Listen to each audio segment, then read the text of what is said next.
A few months ago, I stumbled into a nightmare. I'm 32 now, but I still remember it like it was yesterday. I had just moved to a small town in Kentucky. Everyone talked about the Callahan estate. It was the kind of place that grabbed you. I thought it would be a good place to start my research as a historian. What happened to the 39 children who disappeared? I felt like I needed to know. One afternoon, I decided to explore. I drove out there, my heart racing a bit. The house was old, surrounded by thick trees that seemed to whisper secrets. When I opened the door, it creaked loudly. Inside, the air was thick with dust, and everything was silent. I felt a chill go down my spine. Ignoring the unease, I climbed the stairs to the attic. The air felt heavier there. I saw a trunk in the corner. It was big and dusty, untouched for years. I opened it slowly, my heart pounding. Inside were toys, old clothes, things that must have belonged to the missing kids. I felt watched, like eyes were boring into my back. But when I turned, it was just shadows. I felt uneasy, but I had to keep digging. Days turned into a blur. Things started to get weird. I found my notebooks moved. Sometimes, whispers brushed my ears, but no one was there. At first, I thought I was losing my mind. Maybe I was tired, or maybe the stories I read were getting to me. I kept reminding myself I was a historian. I went back to the attic again. The chill hit me as soon as I stepped inside. I picked up a small doll that had fallen from the trunk. It felt icy in my hands. I shivered but placed it back in the trunk. Just as I turned to leave, I heard a soft sigh. My heart stopped.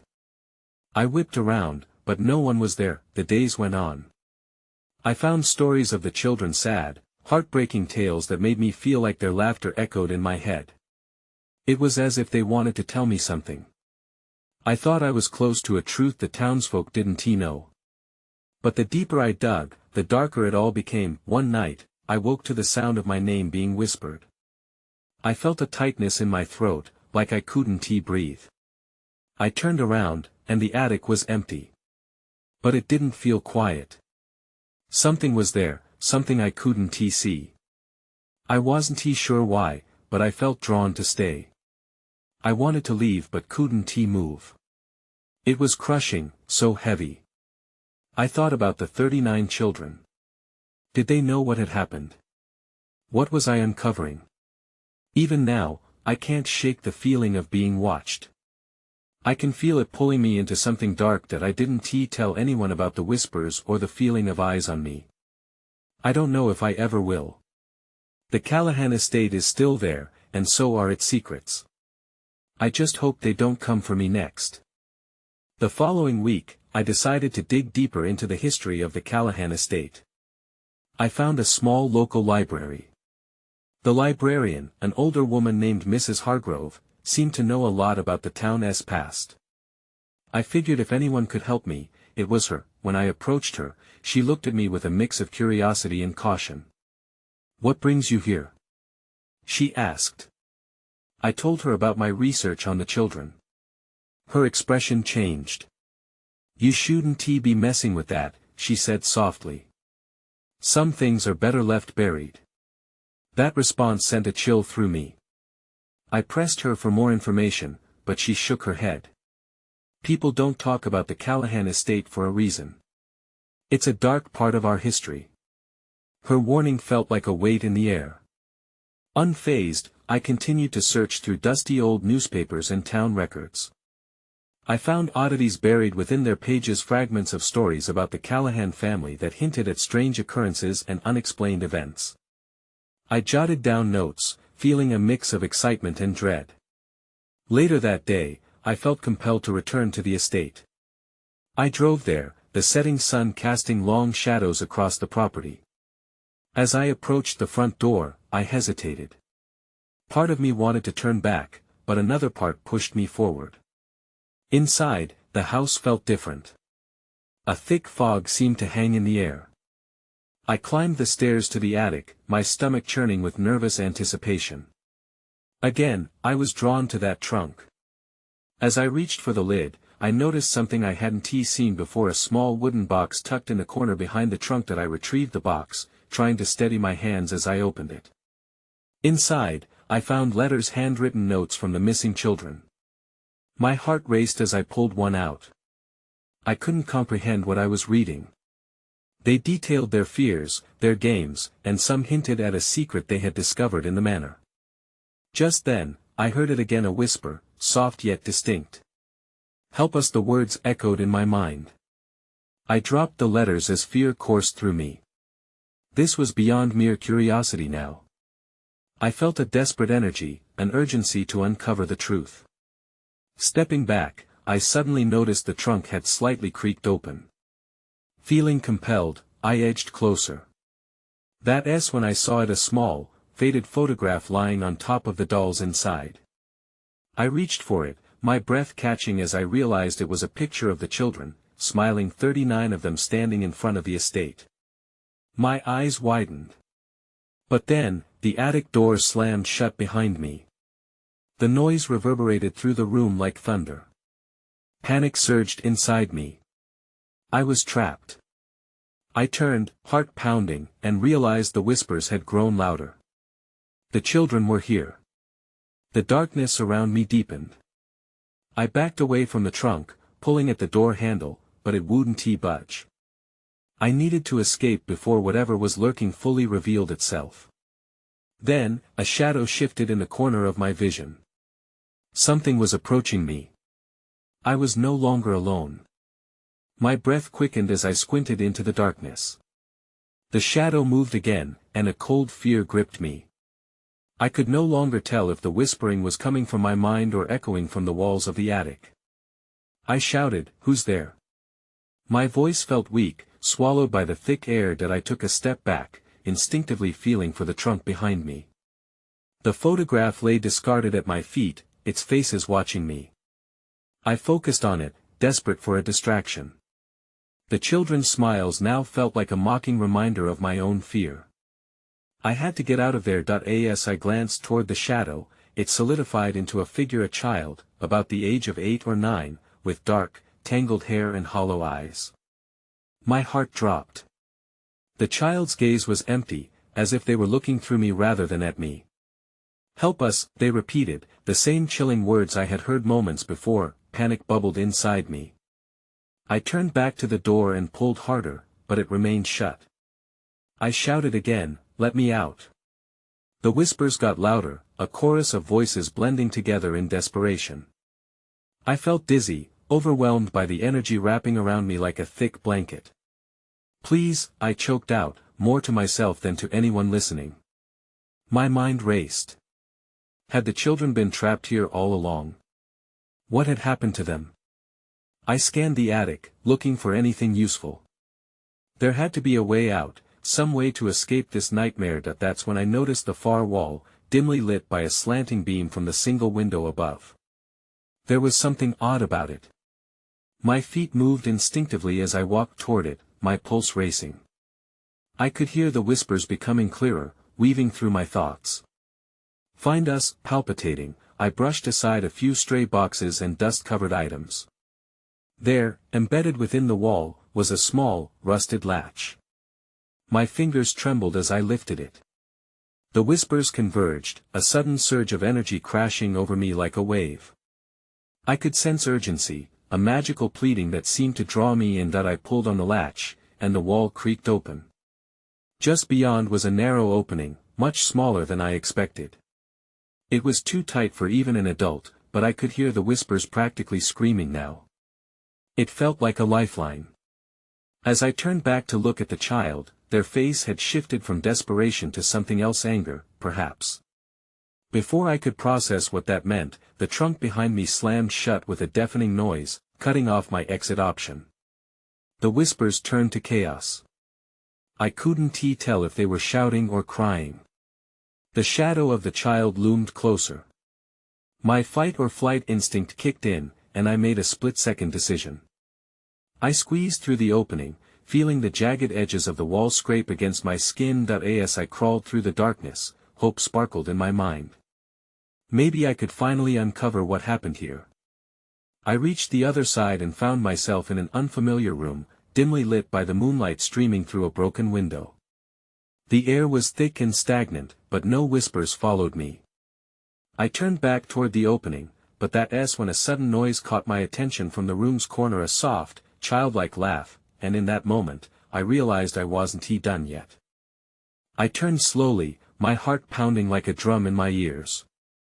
The laughter echoed softly again, a playful sound that felt strangely out of place in the gloom. I squinted, trying to make sense of the shadows in the corner.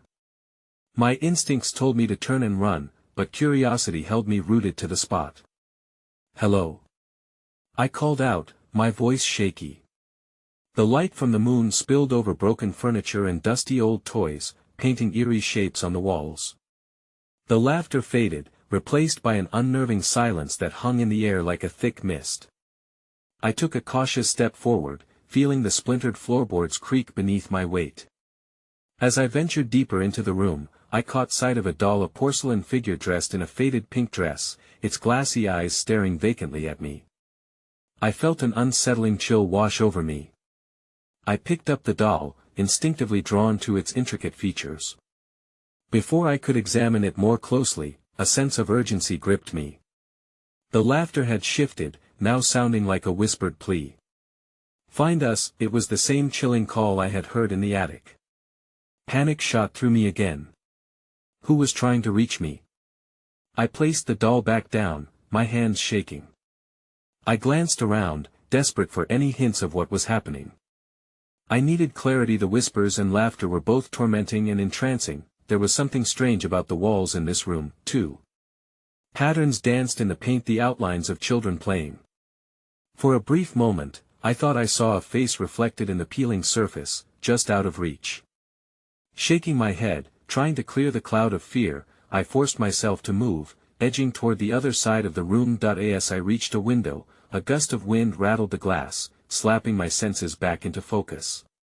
The outside world felt miles away, but the air here was suffocating. I pressed my face against the glass, hoping to spot something that might help me. Anything. But all I could see was inky darkness. No signs of life, no lights. Just emptiness. Then I heard it again, a small giggle, distinct and mischievous. My heart raced anew. "Who's there?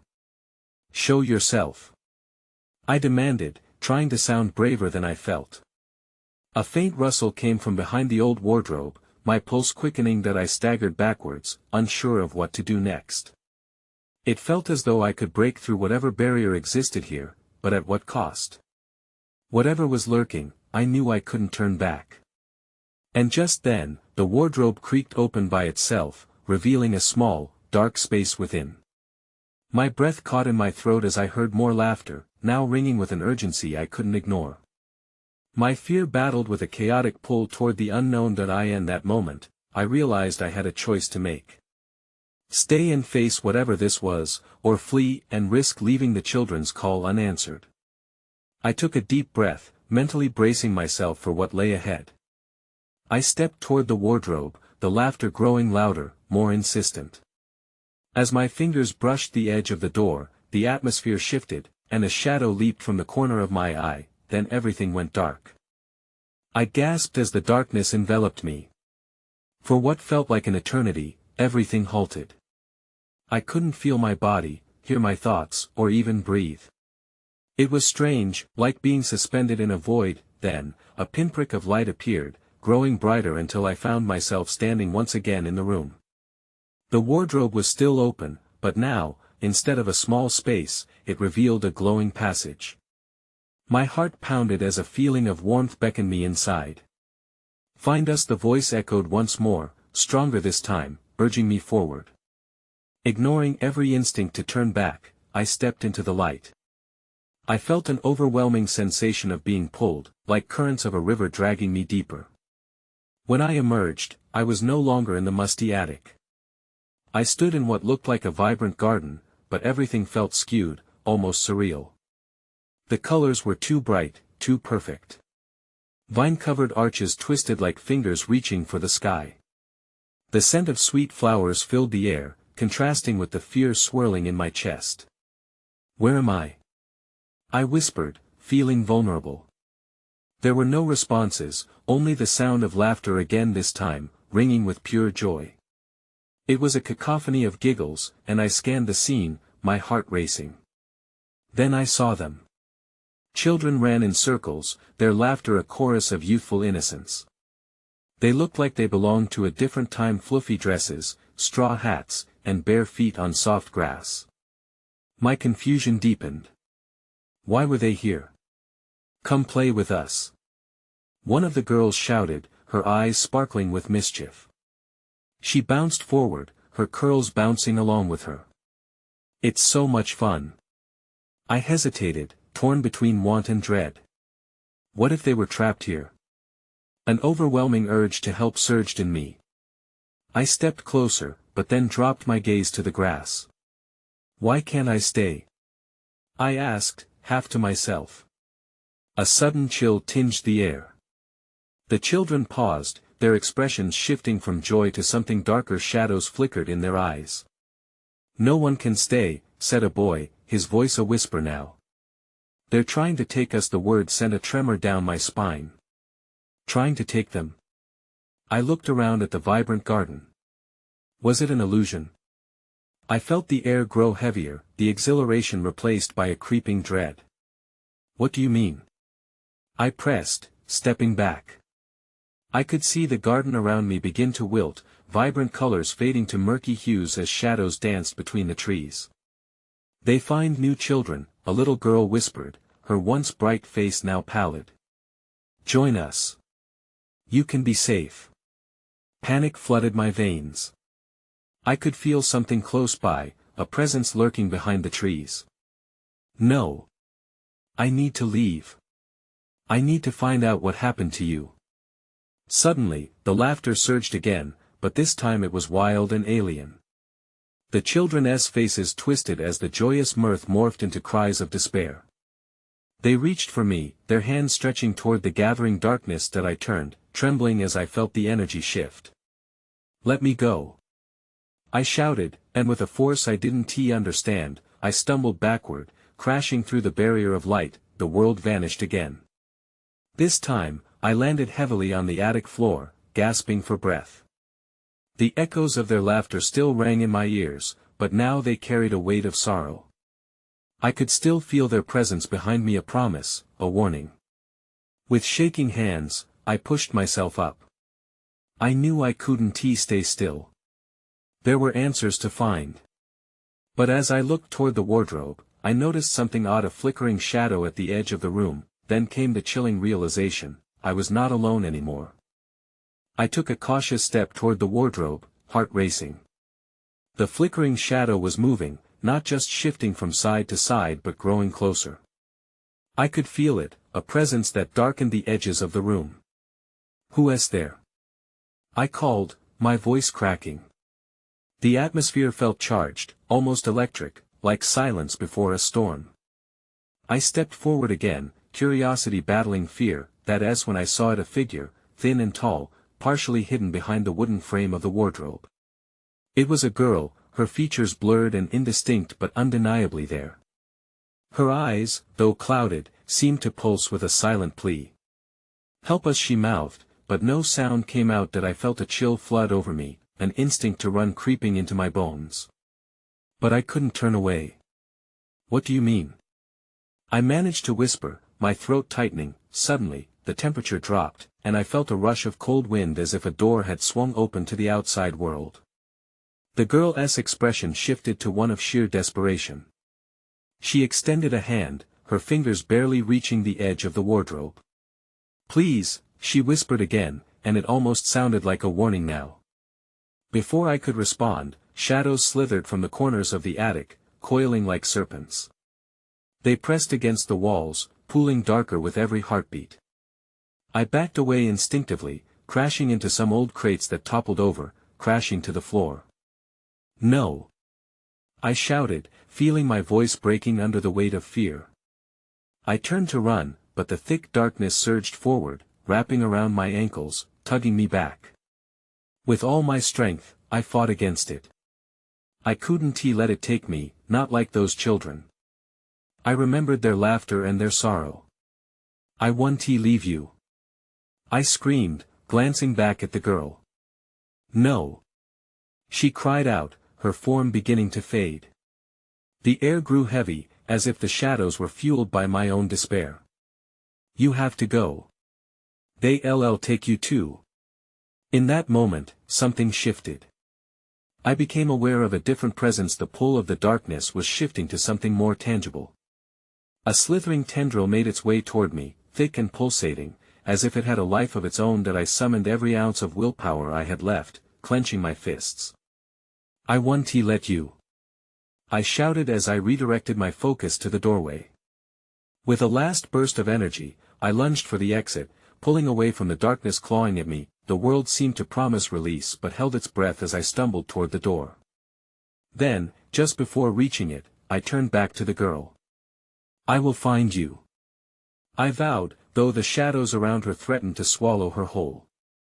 She nodded slightly, a glimmer of hope sparking in her eyes, but I knew I couldn't stay. As I barreled through the doorway, I felt the darkness claw at my back, a final warning echoing in that empty attic. I burst into the hallway, feeling the weight of knowing I had to uncover the truth of the children's disappearance, but as the door slammed shut behind me, I realized something terrifying. The shadows were now in the house with me. Someone was watching from the dark corners, waiting for the moment I'd slip again. I locked my eyes on the stairs leading down, determined to uncover the mystery of what happened here, but dread settled in my stomach. Their whispers were just beginning, and I knew the hunt was far from over. I steadied my breath, heart still racing. The shadows danced around me, pulling at my resolve. I shot a glance down the staircase. Each step felt like a descent into a dark abyss. I gathered my courage and began my way down, determined not to succumb to whatever twisted presence lingered in the house. As I reached the landing, the faint sound of whispered voices drifted from the hallway. I paused, straining to make out the murmurs. It was hard to tell if it was my imagination or if something truly was tugging at my mind, pulling me toward the rooms beyond. They sounded like children needing help, perhaps. Or maybe they were just echoes of the past. I tiptoed toward the first door on the right, the wood warped and splintered. My hand trembled as I reached for the knob. A soft click echoed through the silence. With a quick glance over my shoulder, I pushed the door open. Inside, the room was draped in shadows. Dust motes swirled in a shaft of light streaming through a grimy window. As my eyes adjusted to the gloom, I noticed old toys scattered across the floor, remnants of lives once lived. A cracked porcelain doll stared back at me, its glassy eyes glinting. Hello. I called, but my voice felt swallowed by the room. No response came, just the faint echo of my words. I stepped further inside, compelled by a strange urge to search through the forgotten things left behind. There had to be something that could explain what had happened to those children. I rifled through a pile of dusty books and faded clothes, hoping to find a clue. My fingers brushed against a small journal hidden beneath a stack of paper. I pulled it out and opened it. The pages were yellowed but the writing was surprisingly neat. It was a diary, one belonging to a girl who must have been one of the missing children. The last entry sent a chill down my spine. We play in the attic by the wardrobe. They come for us when the sun goes down. We don't know where they go. We only want to go home. My stomach dropped. The same wardrobe from before. It felt like the air had thickened around me, pushing me down. The shadows flickered at the edges of the room, angry and agitated. I flipped back through the pages, but the rest of the entries had faded. Only bits of memories remained, mentions of laughter, of a secret they all shared. I could almost hear their voices, stronger now, pleading for me to listen. Help us come back. The darkness crept closer, the whispers growing frantic.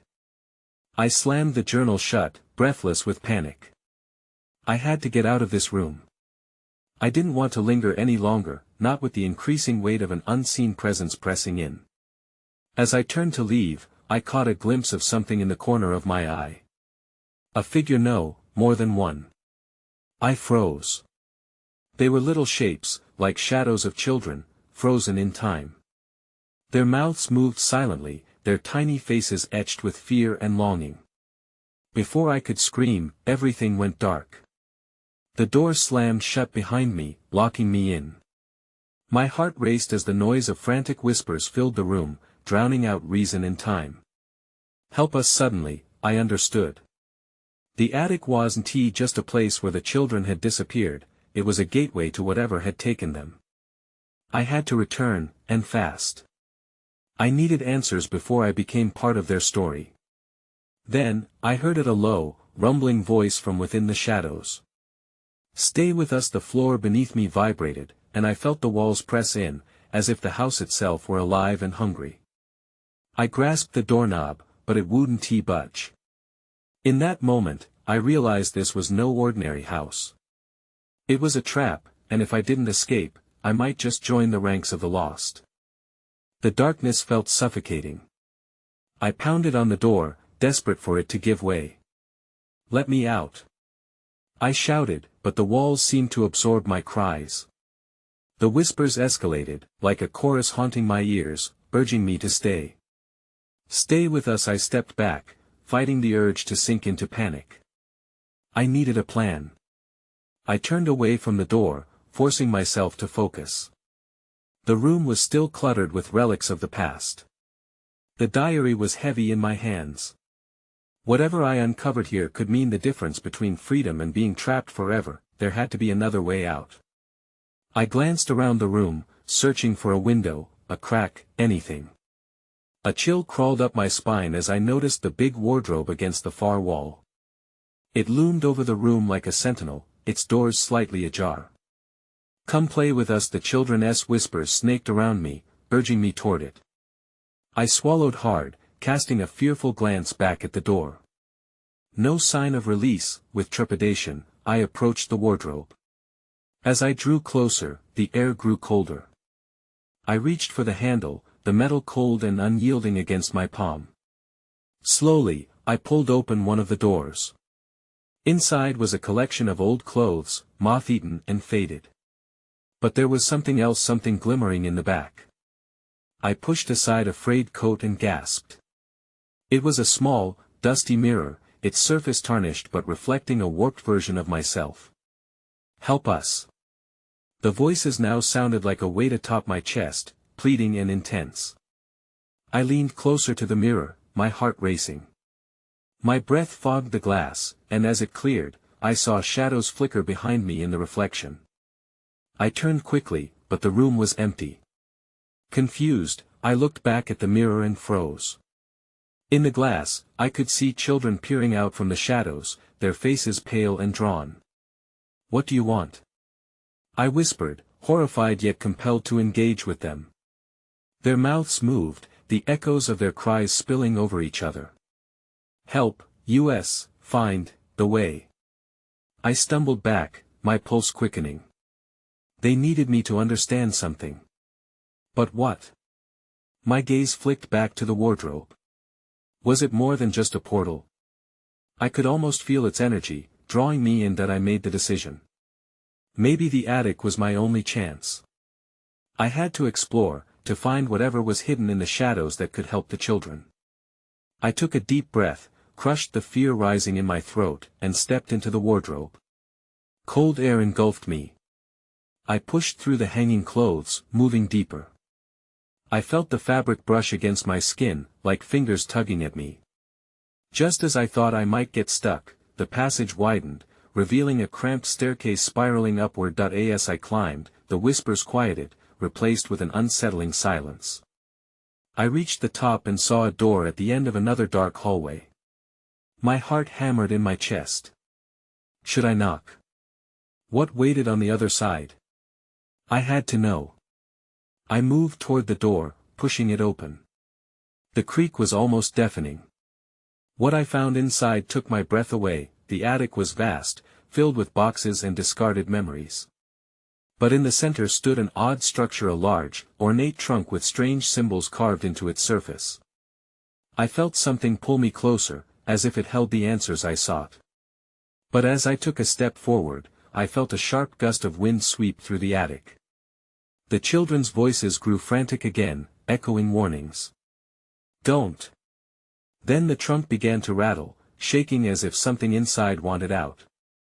I froze at the threshold, dread creeping in. What had I awakened? My heart skipped as the trunk rattled violently.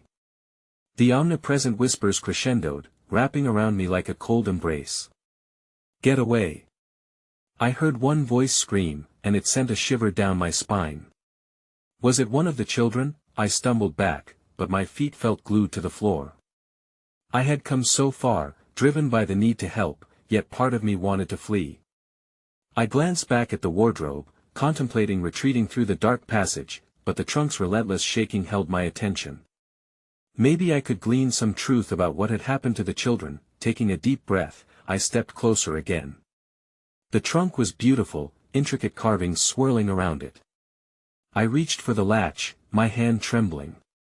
What if it contained something harmless? What if it was filled with the horror I feared? I hesitated, uncertainty clawing at my insides. But curiosity whispered louder than my dread. Pushing the latch down, I lifted the lid. A gust of stale air rushed out, heavy with dust and neglect. Inside lay a collection of old toys, rusting trinkets that seemed almost too mundane for the ominous place. As I sifted through the remnants, I unearthed something peculiar: a weathered journal wedged beneath a broken doll. Its pages were sticky, the ink faded. The moment I opened it, a sharp chill swept through the attic. I let out a gasp as several pages flipped open on their own, showing faded drawings of children playing. Each figure smiling, but their eyes, they were devoid of life, hollow. I couldn't shake the feeling that they were chosen for something darker. "Where did you all go?" I whispered, dread settling in my stomach. I scanned the pages, desperate for an answer. Then I found it, a brief passage that made my breath hitch. "They take us away. To the never-ending light. We don't want to go, but they come at night." A chill spread through me as I processed the words. The children were not just missing, they had been taken. But taken by whom? And for what purpose? I could feel the children's presence deepening, like an electric charge in the air, as if they fed off my growing panic. Suddenly, the trunk burst open wider. An eruption of laughter and whispers filled the attic. "Find us! Find us!" echoed in the darkness. Shadows danced around me like frantic spirits. I staggered back. That I turned toward the exit, but felt something cold grip my ankle. I looked down, heart racing. A skeletal hand emerged from the trunk, pulling itself free of its confines. Panic surged through me and I scrambled away, but the hand tightened, dragging me toward the trunk's abyss. The attic warped around me, shadows spinning faster, enveloping me. "No! Let me go!" I shouted, both desperate and terrified that I had opened a door I couldn't close, and there was no telling what awaited me. Would I follow the fate of those children? As the space constricted around me, I felt my grasp on reality loosen. Then everything went dark.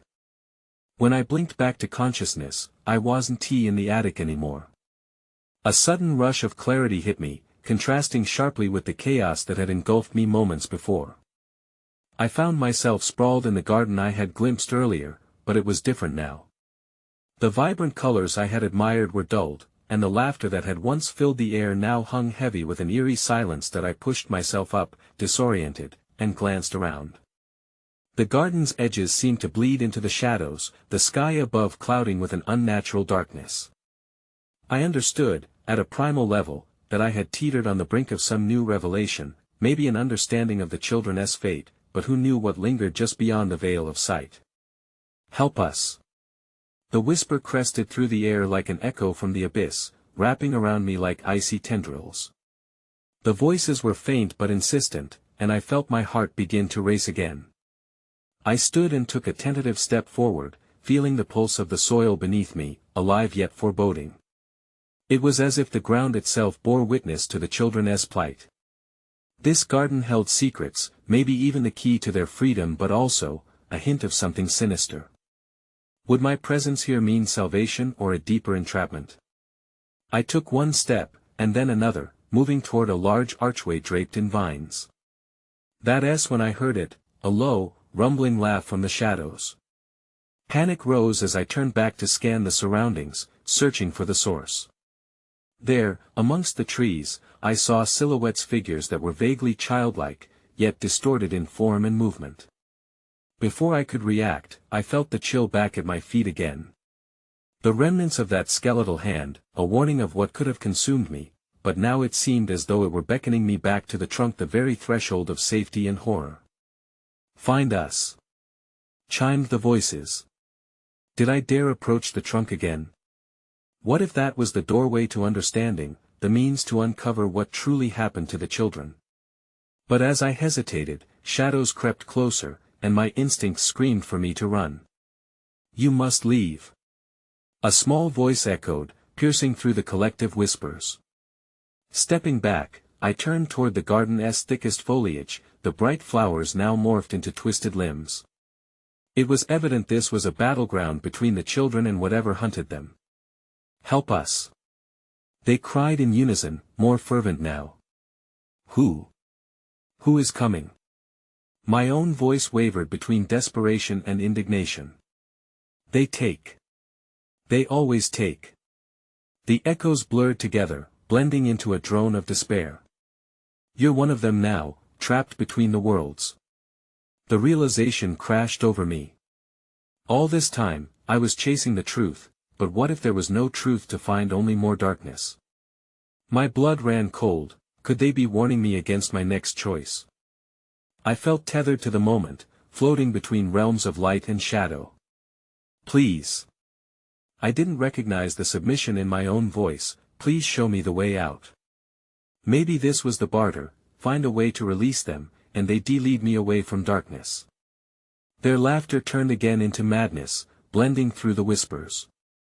I ran toward the archway, my heart pounding heavily against my ribs. The ground shifted beneath my feet, and I could feel the air crackling with unease. As I crossed beneath the arch, the laughter amplified, swirling around me like a storm funnel. I faltered, surprised by the sudden intensity of the energy swirling through the garden, hands reaching into the air around me. "Stay with us. Join us," they pleaded as I stumbled forward. Yet with every step, I felt a pull urging me back toward the trunk, the weight of their calls dragging me into the depths, summoning the last of my determination. I broke free from the pressure. The light beckoned from just beyond the garden, near a slanting path leading to the forest's edge. With every ounce of will, I barreled toward it, feeling the haunting chorus of children slip behind me that I burst through the trees, gasping for breath, desperate to distance myself from whatever abyss threatened to consume me. My pulse thundered in my ears, and I was relieved when I saw the world open wide, natural and untainted, untouched by shadows. But as I stumbled into the clearing, a feeling of unease washed over me. I looked back, only to find the shadows at the edge, lingering with a haunting familiarity. The garden now felt distant, yet the echoes of their laughter remained vivid in my mind, joy mingling with grief and an unshakable warning. What remained unanswered nagged at me fiercely: would I ever truly escape the curse of the Callahan estate? Was the truth seeping into my mind a step toward freeing the children, or was I simply feeding into the darkness? I couldn't shake the icy grip on my heart. This journey had forever altered the way I viewed the fragile boundary between this world and the next that I moved on, eyes fixed on the horizon. Yet, even as I stepped away, I couldn't help but feel that the darkness would always remain close, watching and waiting. And as I walked further, the whispers began to fade, but I knew they would never truly let me go.